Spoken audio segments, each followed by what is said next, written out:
Bada bing, bada boom. This is all from Jane Doe's perspective as detailed in a newly filed lawsuit against Sean Combs by Jane Doe. And this drops May 14th of 2025, which is just 2 days after opening statements. This is in the midst of his criminal federal trial. Now, this is at a party. Sean Combs allegedly starts smoking marijuana, blowing the smoke back into Jane Doe's face as well as her friend's face. And after about 40 minutes, Jane's friend keeps asking her, "Do you feel weird? Because I feel weird." They end up leaving the entire party with Sean Combs, and Jane states that she's just asking him, "Can you please take me home? I don't feel good right now." He keeps trying to detour back to his Upper East Side apartment. He's like, "I just need to grab something. I need to stop by there first." Eventually, when the car is parked, he gets out, grabs Jane by the hand, and she details in her lawsuit, he says, "Come with me real quick." Jane is being dragged, and he says, quote, "I want to show you my bedroom." This is what she's alleging. Sean Combs, according to that lawsuit, locks the door behind her to his bedroom, throws her onto the bed, grabs her by the neck, and screams at her, "I'm going to suck the life out of you." The lawsuit reads, quote, "Defendant Combs released plaintiff Jane Doe's neck and then held her arm down while using his other hand to swiftly unbuckle his belt and pants before pulling out his bare-skinned private parts, which appeared to be the length and girth of a large Tootsie Roll."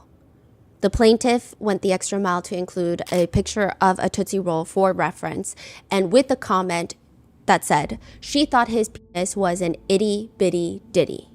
And now with this episode, Dawn Richard, who is a former bandmate of Sean Combs, filed her own civil lawsuit, and she will also be testifying. This is the testimony of Dawn Richard and Cassie's former best friend of 17 years, Carrie Morgan, and how all of this connects Sean Combs to Michael B. Jordan, therefore Lori Harvey, and ultimately, as the internet has become the most intrigued by, this is Sean Combs' connection to Steve Harvey. Dawn Richard walks in. She is wearing a 3-piece suit with a pinstripe long winter coat. It looks like perfectly tailored. It looks like somebody tailored it onto her body. It's so well fitted. Her face, stone cold. She starts walking up towards the witness stand. Her eyes are trained to the front. She looks somber. That's the word that I kept writing on my notes. Others say that she looks like she's ready for war, but it seems maybe the best way to describe it is like a combination of both. And the way that Sean Combs is sitting, honestly, he looks like a guest on Shark Tank. He leans back against his chair. His chair is pulled all the way back away from the table. His legs are crossed and his hands are in his lap. He looks like he's sitting there while there are people coming up to the witness stand to audition for him. Dawn Richard is asked to point out Sean Combs in the courtroom. Usually, the prosecutors will say, "Can you identify him by a piece of clothing?" But before they can even get those words out, Dawn Richard lifts her right arm and points directly at Sean Combs.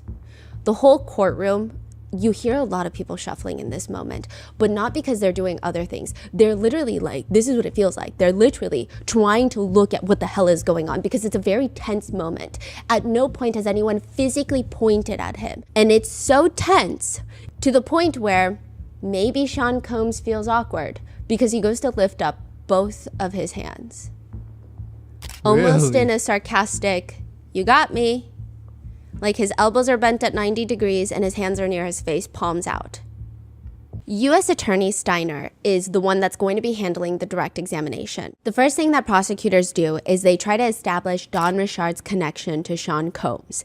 Dawn Richard's was signed with Bad Boy Records, which is founded by Sean Combs from 2004 to 2011. She was part of this massive girl group, Danity Kane, and then later she was signed to another group called Diddy Dirty Money. Whoa. Many members of Danity Kane have come forward to talk about Sean Combs, with a few of them participating in the HBO documentary, The Fall of Diddy. Aubrey O'Day, a former member of Danity Kane, has also been probably the most outspoken about her Danity Kane days. Now, another person that has spoken out is Kalina Harper. Dawn Richards filed a civil lawsuit against Sean Combs in 2024 after Cassie Ventura. Kalina Harper goes on to Instagram to write, I acknowledge the recent lawsuit filed by Don Richard in which my name has been mentioned 33 times.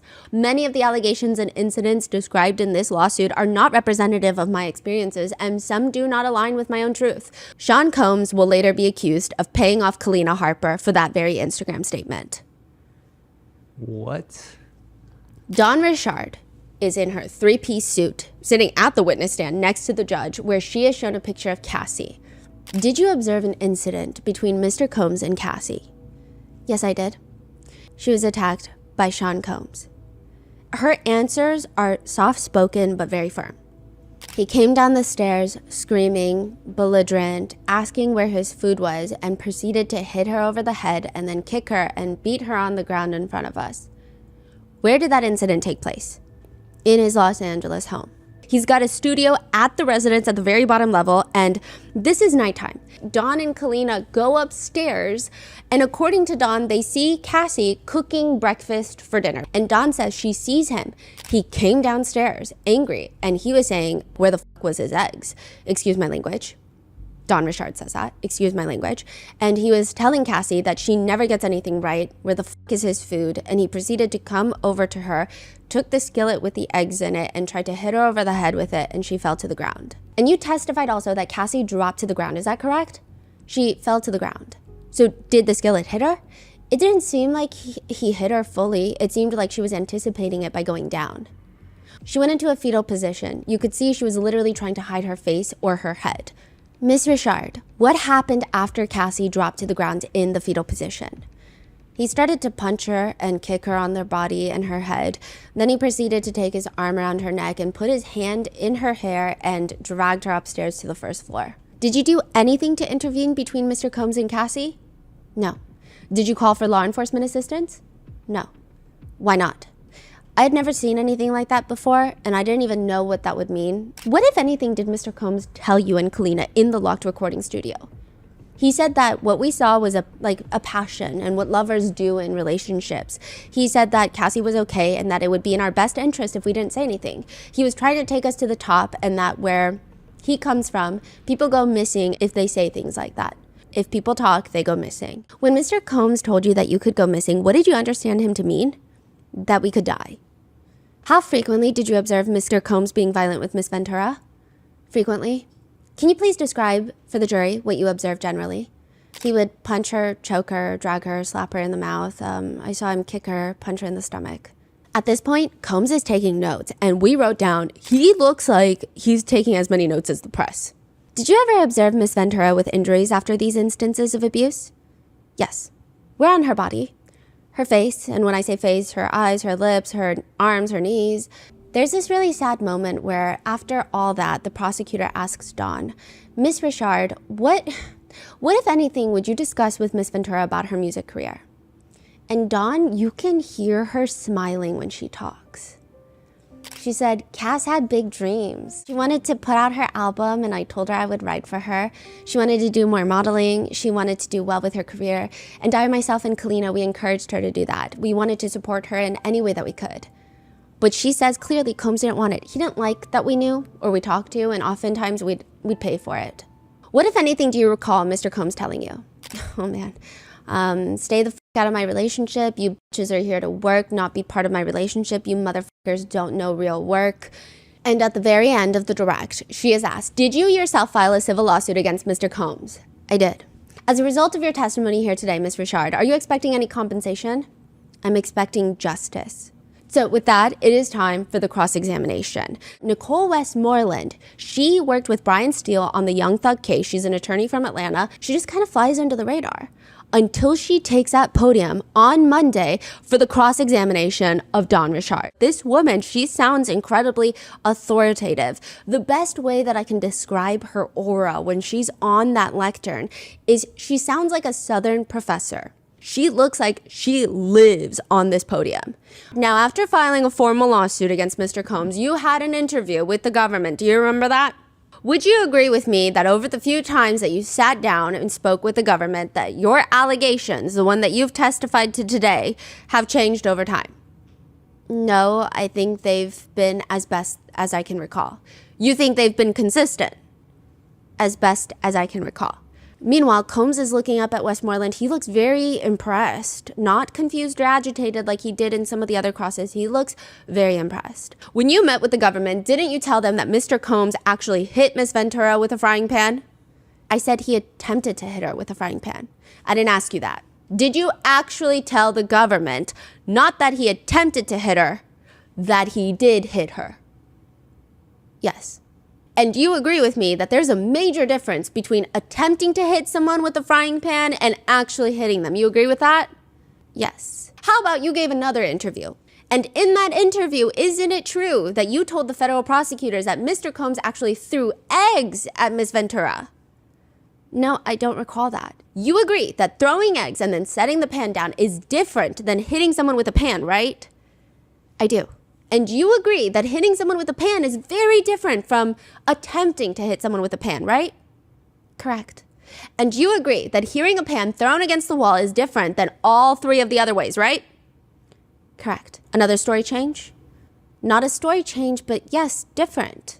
Ms. Richard, I don't know the exact count, but at this point, you would agree with me that we have several story changes. Objection sustained. After the cross-examination, the prosecutor goes back up. Can you describe the process for the jury of trying to recall these events that you've tried to forget for so long? They don't all come back immediately. I have to go back to memories that I don't want to, and it takes time to remember things that have happened during that time that you try to forget.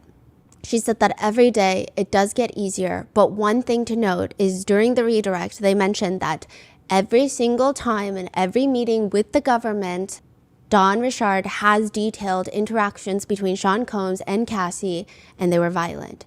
And there was Cassie being attacked and beaten. That has always been consistent. And with that, the judge looks at Dawn Richard. Thank you very much, Ms. Richard. The government may call its next witness. It was probably the most intense cross-examination. And I was listening to members of the public. I don't know why I'm always eavesdropping, okay? One of them, and he was saying, they're going to come at Dawn Richard. You know, she's not pregnant like Cassie is. She didn't have this romantic relationship with Sean Combs like Cassie did. And she is a darker skinned black woman. Like, they're going to come at her with everything they've got. Wait, who said this? This public? was a black man that was in the public line. Oh. And so I thought that was very interesting insight that I maybe would not have come to that conclusion before the testimony. I did talk to Dawn Richard's attorney. I was on a Zoom call with her. I think a lot of people feel like I didn't really get to say what I wanted to say, or my words got taken out of context. I didn't get to explain, it's just very, very difficult. So those who do show up, we have to understand how hard it is and how brave it is. And, they're there. Dawn is just one of them. And then as they were walking out of the courthouse, Dawn Richard and her attorney, Lisa Bloom, they were getting harassed. Yeah, how big is Diddy's dick? Whoa. Wow. I get the 10 Come on now, man.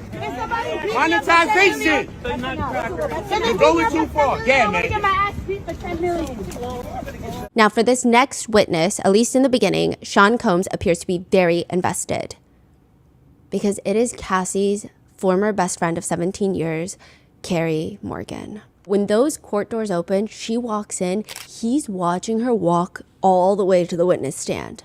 So they were best friends from 2001 to 2018, and now they don't speak. What, if anything, happened to you in 2018? Her boyfriend assaulted me. So Carrie explains that her friendship with Cassie ended because Sean Combs assaulted her. So Carrie met Cassie at a photo shoot. Carrie was 16, Cassie's 15. They hit it off. They end up living together in New York City at one point, doing the back to school circuit. That's how she describes it. So they would do the Target ads, JCPenney ads, like back to school, where they got the backpack with the little notebooks. Oh. They would do that circuit every single year. Carrie's explaining that after they start dating, Cassie lost her confidence big time. She lost her spark. She was not like the same Cassie. What types of things did you see him do to her? Hit her? Pull her hair? I've seen him kick her, push her. Another event, Carrie says, happened while they were on vacation. Cassie had gone to the bathroom, and then after a few minutes, Sean said she's taking too long. And then a few minutes later, I heard her screaming. And how would you describe her scream? Like guttural, like terrifying. And they were coming out of the master bedroom, and he was dragging her by the hair on the floor. And how far did you see him drag her by the hair? Probably saw like 10 feet. I saw him push her on the ground and she hit her head on the brick. And how did you see Miss Ventura react after she hit her head on the brick? She didn't move. She fell on her side, so she was like in a loose fetal position, I would say. Were her eyes closed or open? Closed. Carrie says she thinks that Cassie knocked out because she didn't move for like 20 or 30 seconds. Sean and I were yelling at each other, and while we were arguing, she got up and ran into like a wooded area, barefoot. There was 2 golf carts in the driveway, in the circle driveway. I got in one, Sean went in the other one. Carrie ends up finding her. She came running out of the woods. She got in my car. I turned the lights off. We drove. I don't remember where we parked the golf cart, but we ended up hiding in a ditch. She says the whole relationship was very toxic. I wanted her to do what she wanted to do, but sometimes I would tell her that she could leave. Carrie and Cassie are in Cassie's house in the Hollywood Hills. They're listening to music. This is in 2018. Cassie is using the restroom when Sean just comes into the house. She saw him come in and she locked herself in the bathroom. And I was in the living room and he came up behind me and choked me. And then when I got away, he boomeranged a wooden hanger on my head. What? How did he choke you? I'm not sure, but I had finger marks on my neck, so. She gets an attorney. She plans on filing a lawsuit, but she doesn't. Instead, she meets up with Cassie at a pizza place in West Hollywood. Cassie offers her $30,000 to sign an NDA and not file a lawsuit. What did Cassie say when she told you about the money? She told me that she thought I was milking it, that I was over-exaggerating, and da-da-da. But she signs the NDA without even really reading it. There's no lawyers present. She gets the $30,000. This is the last time she's ever spoken to Cassie. But probably the biggest part of the cross was that Carrie Morgan says when the hanger incident happens, Sean Combs was wondering who Cassie was cheating with. And she said, I have no idea who she was cheating with at that time. But it turns out she was cheating on him with somebody. Yes. I guess the picture that the defense are trying to paint is it was like a 2-way toxic relationship. Oh. And at the start of the case, Michael B. Jordan was all over the news because he was listed on the people and places list for jury selection. It was said that Cassie and Michael B. Jordan dated briefly, which was confirmed by Cassie and now by Carrie Morgan. Carrie admits that Combs was jealous of Michael B. Jordan. Now, this is where it gets strange. We go from Michael B. Jordan, because he's brought up in this testimony, and then I go home, I go online after court, and everyone's like, Steve Harvey. And I'm like, what's happening? Everyone on the internet are making, quote, Steve Harvey and the diddler jokes. There were sources in 2018 that stated and suggested, rather, that Lori Harvey and Justin Combs, Combs' second son with Misa Hilton, were dating. The next year, in 2019, Lori Harvey was linked romantically with Sean Combs, Justin Combs' dad. They were photographed vacationing in Italy with Steve Harvey and Marjorie Harvey, Steve's wife. Lori Harvey has come out to categorically deny the allegations, stating that she never dated son and father. So it seems like perhaps maybe she only dated Sean Combs and not Justin Combs. But the next year in 2020, she starts dating Michael B. Jordan in a very public relationship that is confirmed by both of them. That's how people connect all of this. Now, some people are stating that Sean Combs dated Lori Harvey to get revenge on Michael B. Jordan for dating Cassie. Others say that the vacation to Italy between Combs and Lori was not for Combs and Lori. It was for Combs and Steve Harvey because they were secretly dating. Which I tried to find some actual substance to that. It's just a bunch of internet rumors so far. However, Steve Harvey does make what I think a normal person would consider, rightfully consider, an alarming amount of baby oil jokes. With one segment on his show, someone asks him for tips. This cute little middle-aged lady asks, so Steve, you give good romantic tips. Can you share some techniques? Steve says, listen to me. I talk about baby oil all the time because it's a specialty. You got to be a baby oil professional. You need to microwave this baby oil before you come in there. Oh my God, don't ever not include baby oil in your love life. You are missing one of the greatest inventions. Baby oil ain't really for babies. It's for your damn baby. In another episode, he's going over someone's vacation packing list where he says he's reading it. 3 bottles of baby oil. Whoa, my all-time favorite. Got to have that baby oil, baby. My all-time favorite, baby. 3 bottles of baby oil.